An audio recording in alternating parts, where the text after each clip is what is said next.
బ్రహ్మానందం దుషర్ల సత్యనారాయణ వినయం గెలిచిన క్షణం. తెలుగు సినీ పరిశ్రమలో హాస్యానికి చిరునామా అయిన ఒక కార్యక్రమంలో అందరినీ ఆశ్చర్యపరిచారు. కోట్లాది అభిమానులను సంపాదించిన నటుడు తనకంటే వయసులో పెద్దవాడైనా చిన్నవాడైనా నిజమైన సేవకుడి ముందు తలవంచాల్సిందే అని చూపించాడు. ఆ కార్యక్రమంలో ఆయన 5 కోట్లకు పైగా చెట్లు నాటించిన పర్యావరణ సేవకుడు పాదాలను తాకి నమస్కరించారు. 5 కోట్ల చెట్లు మాట కాదు, ఉద్యమం. దుషర్ల సత్యనారాయణ చేసిన పని సంఖ్యల ఆట కాదు. 5 కోట్ల చెట్లు అంటే లక్షల ఎకరాల పచ్చదనం, కోట్లాది టన్నుల కార్బన్ తగ్గింపు, భవిష్యత్ తరాలకు శ్వాస.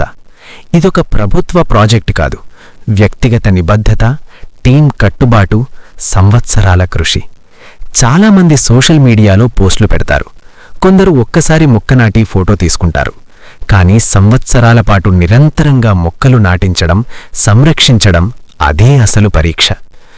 బ్రహ్మానందం చేసిన పని ఎందుకు ముఖ్యమైంది?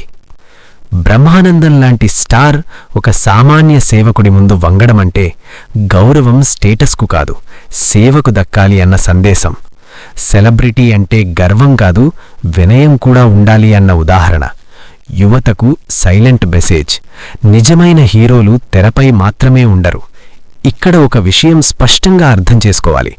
మనం హీరోలను సినిమా డైలాగ్స్ వల్ల కాదు, సమాజానికి చేసిన పనుల వల్ల గౌరవించాలి. దుషర్ల సత్యనారాయణ చేసిన పని పబ్లిసిటీ కోసమైతే 5 కోట్లు పూర్తి కాలేవు. అదొక మిషన్.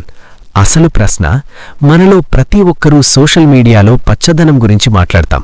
కానీ నిజంగా సంవత్సరానికి కనీసం 5 మొక్కలు అయినా నాటుతున్నామా? ఒక్క వ్యక్తి 5 కోట్లు నాటితే 5 కోట్ల మంది ఒక్కొక్కరు ఒక్క మొక్క నాటితే దేశం ఎలా మారుతుందో ఆలోచించాలి. బ్రహ్మానందం చేసిన నమస్కారం ఒక వ్యక్తికి కాదు, పర్యావరణ సేవకు. అది కేవలం ఒక క్షణం కాదు, ఒక విలువ. ఇలాంటి కథలు వైరల్ కావాలి, ఎందుకంటే ఇవే నిజమైన రోల్ మోడల్స్.